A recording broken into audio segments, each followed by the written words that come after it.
Hi everyone, dear publishers. This is Laura, head of Publisher Solutions again. Today, in this opportunity, I am with Dan Harris, an exquisite lawyer from Harris Bricken. Thank you, Dan, for being with us today. Thank you for having me, Laura. It is our pleasure. So, I just said that you are a lawyer. Can you introduce yourself a little bit and let us know why you are here? Why are we working with you? Are we partner with you? And what is it that you do? Sure. I'm an international lawyer, and for the last 20 plus years, I have mostly been helping American and European companies navigate China. And that is why we started the China Law blog back in 2006. And that is how and why we started working with Newstex. And the change in my practice has occurred. Well, a change in my practice has occurred in that nowadays, much of my work involves helping American and European companies get out of China and go elsewhere, go to Vietnam, to Thailand, Mexico, Colombia, Peru, Portugal, India, Indonesia, etc. Okay. So you have like a bunch of amazing blogs in Harry Bricken, but I understand that your baby is the China Law blog, right? Right. We have the China Law blog, which has been around since 2006. We have the Canna Law blog, which I have no role in, and that is probably the leading cannabis law blog in the United States, probably the world. Our firm is Harris Bricken, and Hillary Bricken is one of the leads on that blog, and that's been around actually since, I believe, 2010, which is a long time for a cannabis blog, because I believe it was 2010 that cannabis was first made legal in both Colorado and Washington, which were the two first states to make it legal. Everyone thinks it was just Colorado, but it was Colorado and Washington. And seeing as how as I'm in Washington, I feel I should say that. Yeah. Okay, that's great. So I heard that the China Law blog was nominated by Ava Journal to its Blog Hall of Fame. Is that correct? Did I hear you correct? That was back in the days when everybody was blogging and it was a big deal. But you bring it up now and I'm thinking, boy, yeah, I guess that did happen. I don't know. I don't talk about that anymore. No one seems to care anymore.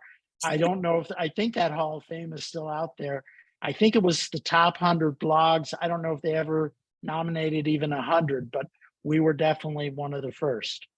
Well, and I think the Canna Law blog might be on there too. Well, that's great. I'm just happy for you. So, well, Dan, thank you again for being here. And I'm going to start asking you some questions. We want to get to know you first. And then I'll be asking a little bit more about the China Law blog and your publication. Does that sound good? Sounds great. Perfect. So we all would like to know which is your favorite book and why. Okay. Well, I first have to confess that I don't read that many books because I have to have my nose so often in law books. I tend to watch TV shows and movies. But I came up with my favorite book, and it's Franco's Crypt, Spanish Culture and Memory since 1936. And it's my favorite book in large part because it's actually the last book I read, and I read it while living in Spain, and it taught me a lot about Spanish culture. And the book is about Spain, of course, but more than that, it is about a country's memory and past influences and how those things impact a country's present and future. And I often find myself thinking about this book, usually when someone says something that makes me think how we Americans know so little about history. And how this lack of knowledge perpetuates so many or exacerbates so many of the problems the United States is currently facing. I mean, obviously, I'm not the first person to say this. In fact, I'm probably the 100th million person to say this, but past influence present and future, and not knowing the past is not a good thing. And Yeah. this book really deals with that issue.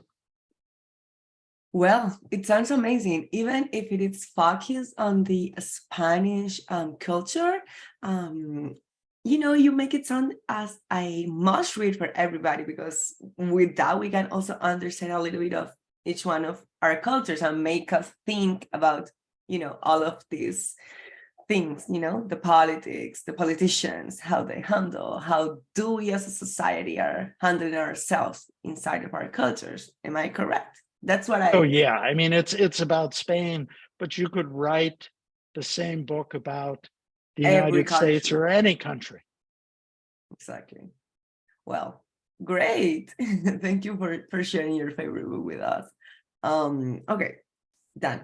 Now I gotta ask, what do you consider to be your career highlight? Well, that would have to be starting a law firm that I'm terrible with dates. I think it started maybe in 2000 or so, 2003 maybe. And I'm very proud of the fact that we're still going. We employ about 50 people around the world. We Wow. give people jobs. We pay them well. That's a good feeling. And that's definitely my career highlight. Wow, that's amazing. Um, do you feel that your team is like a part of your family? Certainly some members of the team. I'm not sure everybody. Uh, Yeah. and, that's actually an interesting question because, I mean, there are people in my firm who I only work with occasionally, and I don't even necessarily know all that well. So I don't know that I'd say that we're a family, but I would say that everybody gets along. And most importantly, everybody respects everybody else. And Yeah. that's really, I think, what I'm looking for in a company. Well, congratulations for constructing these kind of companies. It is great. Um, so, well, you were saying that you opened your law firm back in 2003. Did I get that I correct? think that's the year. Okay. Um, what is the future of Harris Bricken? Well, we just had a retreat in Austin, Texas, and talked about that. The future is to keep growing, keep expanding, keep doing what we're doing. We have a lot of goals. One is to become less Asia focused and more North American, Central American, and South American focused because we see that as the future. Um, and that's about it. Great. Well, excited for your goals and, where everybody is going to work through that. So, well, what do you do when not working then? Well, I spend a lot of time with my family. I am a recent grandparent to the cutest granddaughter in the world. Yes. Congratulations. I think she turned about a month today. Uh, Wow. yeah, so that's a big deal. Excited to be As a I grandpa? mentioned, yeah, I'm a grandpa. Yeah. Uh, I watch, I love watching movies. I'm a huge movie buff. I watch serials on TV series. Yeah, Uh, I constantly read and watch the news. I mean, constantly. Um, I work out pretty much every day. I walk just about everywhere. It's kind of funny because our house has a Japanese style 4-car garage, two front, two Okay. back. It looks like it's a 2-car garage, but it's a 4-car garage. But we have only one car. And Okay. it's because we walk everywhere. I have all my meetings at a place where I walk to. It's about 2.5 miles away. I went there yesterday and it was a really hot day. And the person I met said, "Can I give you a ride home?" And I said, "No, no, I can't accept that." I I will. just can't do that. So I walked home. So I walk a ton. I love doing that with my AirPods on, listening to music or calling people and just doing that to stay in shape. Wow, It's I love important. it. Absolutely. It sounds like a habit that we all need to Oh, and I travel. acquire. Oh, and you Yeah, travel. I love traveling. And I Oh, love work. I love working on. I was a French major in college. Um, and I grew up, I spent a year in school in France as a kid, but I always felt like it wasn't the most practical language. So I'm always trying to work on my Spanish. So I try to go places where that's possible. great. Great, Dan. How do you feel about your Spanish? Have you been improving lately? Well, it's frustrating because I learned French when I was 10 in France. And so I can go to Paris where they never compliment anyone on their French. And they Exactly. compliment me on my French because I have an accent that I acquired when I was young. My French vocabulary has declined every year since I was 10 years old. So I can't even speak it that well, but I get complimented on it. But I cannot really nail a really good Spanish accent. So whenever an Uber driver says that I speak Spanish well, I always say, "And you're really good at lying." And oftentimes they'll say, "Well, you may not speak it that well, but I can always understand what you're trying to say." So that I think is the level that I'm at. I can speak with Uber drivers, but I certainly cannot practice law in Spanish. Well, congratulations. Congratulations. I'm working on it. Yeah, amazing. You seem like a person with a really young spirit. Do you identify yourself with this? Um, Probably, yeah. no, I just identify myself as someone who just I identify myself with Satchel Paige, who said he was a great Negro League pitcher. Yeah, And he said that he would always run fast so no one could ever catch up with him. I like that view on life. Just keep moving forward, whether you're young absolutely. or not, whether that's being young or not, you just got to keep going. Absolutely. I love that. Well, thank you for all of your insights so far. So now I want to ask a little bit more about the China Love Log, and please let us know, how will you describe your publication in 3 words? 3 words. Okay. Um, I'd say international. 5 years ago, I would have said China. Now it's international because a lot deals with leaving China. Yeah, I'd say informative because that's really the goal. I mean, we have a mission statement that I haven't looked at for probably 10 years, but it basically says we're not highfalutin, we're not writing like highfalutin lawyers. We're trying to help people understand how to navigate China. So our goal is to be informative. And I'm always pleased when people say that's how they see it. And starting in yeah. around 2017, I would add the word provocative because starting in around 2017, we started saying, get out of China. China's over and done with. Hong Kong's the same thing. And that made a lot of people very angry. Angry. I Right. But bet. it's turned out to all be true. Wow. In fact, my next blog post, I did a blog post, I think it was in 2018 or 2019, saying it had a picture of a donut with a fork going into it, and it said, Hong Kong is over, stick a fork in it. Or it's done as an international business center, stick a fork in it. And one of the things I said was that lawyers are going to stop writing Hong Kong as the place to arbitrate their contracts. So many people got mad at me. I even got death threats. I'm not kidding, because a lot of people's livelihoods were at stake. People called me stupid, all these things. Just Wow. today, a reporter for Nikkei, a leading Japanese newspaper, sent me an article he wrote and said, I think you might be interested in this. And it's an article saying that companies and lawyers are not putting Hong Kong in their contracts anymore. And Wow. so I feel like saying, hey, all you people who were mean to me, I told you, you were wrong, I was right. But I'll try to do it in a nice way. Yeah, I understand.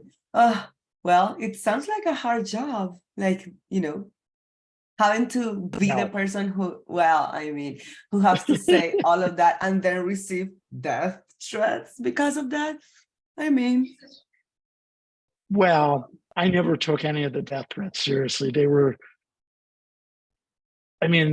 I just never took them seriously, and none have ever proven serious. okay, well, that's great. Thanks God we have you here.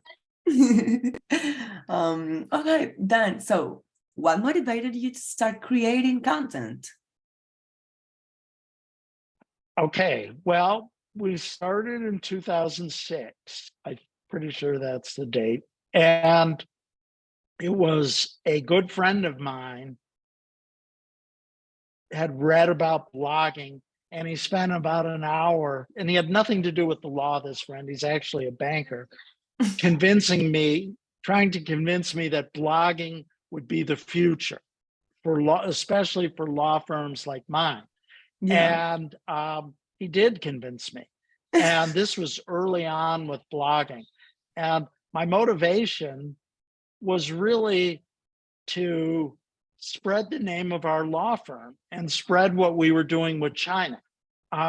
Because before we started doing a lot with China, we were doing a lot with Russia, and believe it or not. And Russia tanked. It tanked after 9/11. And I found that everybody was interested in China. We were getting calls from people who were they would literally say, I need to go to China. And we'd go, okay, what are you going to do there? And they would say, well, what should I do there? And I'd go, well, I'm a lawyer. You're going to have to decide. But this was, so many people were interested in China. I knew if we could get the word out that we were doing this work, that work would come in. So the blog's goal was that. But what I found when I started the blog was that it was also great for stimulating conversation about what was back then this huge deal, China, a resurgent and hopeful China, and everybody was optimistic. Americans were optimistic about China, Europeans were optimistic about China, and the Chinese people were optimistic about China. So it was really heady times, and it was really enjoyable for a long time. And in many ways it still is, but in different ways. Okay.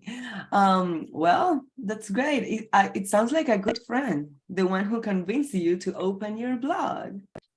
He is. And my son-in-law actually works in the same department with him at the bank right now. So Okay. we're definitely still in touch. Nice. Okay, Dan, so where do you do your research for content creation? Well, I maybe shouldn't confess this, but I do virtually no research, because nearly all our blog posts, they come from the news that I read. Okay. They come from what readers send me. A lot of times somebody will, like I just mentioned that a reporter sent me something. That's my blog post for tomorrow. But a lot of times it'll be somebody who says, this is what I'm seeing happening in China. Are you hearing about this? And I'll realize, oh, yeah, I am. In fact, a long time ago, I instituted a rule that anytime we heard from 3 different people that something was happening, we would write about it. And a lot of Okay. times we hear from 3 different people. Like during COVID, we were getting 20 people a day sending us information. Like people Wow. would say, you know what? I live in Qingdao. They say nobody's died in Qingdao in the last 2 months. At my church alone, 50 people have died. They're lying. Wow. So we would get all this information and we would push it out there. So that's another way we get our blog posts. A lot of times, Wow. my favorite are when I, let's say, wake up in the morning and there's an email from one of our lawyers to a client explaining something. And I'll just take that email and turn it into a blog post Wow. explaining the same thing. So a Yeah. lot of it is just the projects that we work on for our own clients turn into blog posts. The interesting thing is probably half our blog posts are based on that. We always change enough so that nobody can possibly be identified. And in the 20 years or so of the blog post, we've had one complaint where I wrote about, I forgot even what it was. It was something that was going on in China that I had heard about from 3 different companies. And I Yeah. said in the blog post, this is an amalgamation of what I've heard from 3 different companies. And somebody in China complained to one of our lawyers in China that I had written about his company. And I said, I don't even know who this person is. I don't even know what his company is. How could I have written about his company? And I guess he's still mad. So that Wow. I don't Okay. know how that happens. Uh, but well, most of, just one case in so many years. It's Well, and it's nothing. not even true, And it's not even true. Exactly. So not right? zero cases. 0 cases. Zero cases. Okay. And then what do you like the most about publishing? Well, I And don't know if it's the publishing I like the most. What I like the most about the blog is the interaction with the readers. And again, I mentioned that was unexpected for me, but I learn a ton from our readers. I become friends with many of them. Some of the okay. lawyers at my firm who were not at my firm at the time, I got to know them from the blog. Fred Rocafort uh, Whoa, okay. learned that I was going to China. He said, let's meet up. He's now been at our firm. He now heads up our international IP department. I met him via the blog. Wow. Um, I when I travel places, I have lunch or dinner with people that I know from the blog. It's a very Wow. social thing. And I know other bloggers. I got to meet a lot of back then there were all sorts of China law or China bloggers. There was somebody who would blog about PR, somebody would blog about history. I became friends with a lot of these people. One of those people now, we work together on China projects. He's now in Mexico. We work together on Mexico projects. So it's a great way to make good and long-standing contacts. And I never could have predicted that. Wow. That's like insane good, amazing. It seems that you just love to keep your blog and keep writing and keep creating content for your blog. However, is there a frustrating part in this process of having to maintain, a blog and everything? Well, I get very frustrated when I'll bang out a post quickly and then somebody, and I don't get frustrated with the person. I have 2 or 3 people who are friends of mine, and they'll write me and say something like, hey, did you notice you repeated paragraph 3 2 times or something like that? I Oh, get frustrated with a lack of perfection. okay. Although now there are so many tools out there that are better for preventing that sort of thing than in the past. Yes. Um, I I get frustrated like when that person accused me of writing about his company, and it wasn't true. Yeah. Um, and I guess the thing that actually frustrates me the most is when people say that I've said something or I have a view on something There that you I go. never said and never believed. And a lot of Okay. times I think it's because people don't really read Read. closely what I've written, or they just assume that if I believe A, I must also believe B. B. And that is not necessarily true. And so I don't mind if someone on Twitter says, Dan Harris said this, and he's a complete idiot for saying that. Then I say, no, you're wrong, blah, blah, blah. I don't like it when somebody says, Dan Harris said this. And I'm like, I never said that. So I'm being tarred for something I never said, and I don't Yeah. even believe. So Yeah. that's frustrating, and that happens, I don't know, once every 6 months or so. Okay. Okay. Wow. It's something that you can deal in the, Yeah, the big one in the is big picture. because I became anti-China, people think I'm a Trump supporter, and I have never been and will never be a Trump supporter. And anyone who says that I am or was, it's defamation. So not true. Okay. This is a great clarification for the interview. I Okay. take that one very personally. We can see. We can see. Well, no, thank you, Dan. Well, last question goes. I've kept you here for a while now. So, what made you, a lawyer, trust Newstex to syndicate your content with us? Okay. Well, we've been with you a long time, a Yeah. long time. I don't even know how long because I'm bad with dates. So it took me a while to think of what it was that made us decide to go with you in the first place.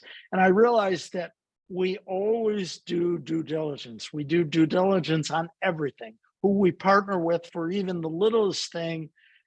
We always tell our clients to do their due diligence. It's so important. And Yeah. what I remember is looking at the other publications that syndicate with Newstex and realizing, hey, these are good publications. We'd be happy to be among those publications. Uh, Right. you know, you are the company you keep, and if they were disreputable, we'd be tarnished with that, and they're not. So that was a big thing. We also Right. went with um, Newstex because we wanted to be seen and heard by more than just our regular readers. We wanted a Absolutely. new audience. Uh, and then a small factor was how easy I thought it would be to be onboarded with you all and how easy it would be to operate within Newstech once onboarded. And the Yes. reality is that it has been so seamless that I mean it's like I don't even think about it. Yeah, you don't have to worry about anything. I don't know. Yeah, it has added zero hassle to anyone's day at Harris Frickin. So we're very happy. It was a good move on our part, and we have Yes. every intention on staying and no reason to leave, so long as you will keep having us. Absolutely. No, nothing that we will love the most. Okay, Um, good. Thank you, Dan. Thank you for all of this. Thank you for, allowing us to get to know you a little bit more, to get to know your work, this amazing publication that you have been giving and providing to all of the world, because many companies, many business people are benefiting from the information that you are providing to them.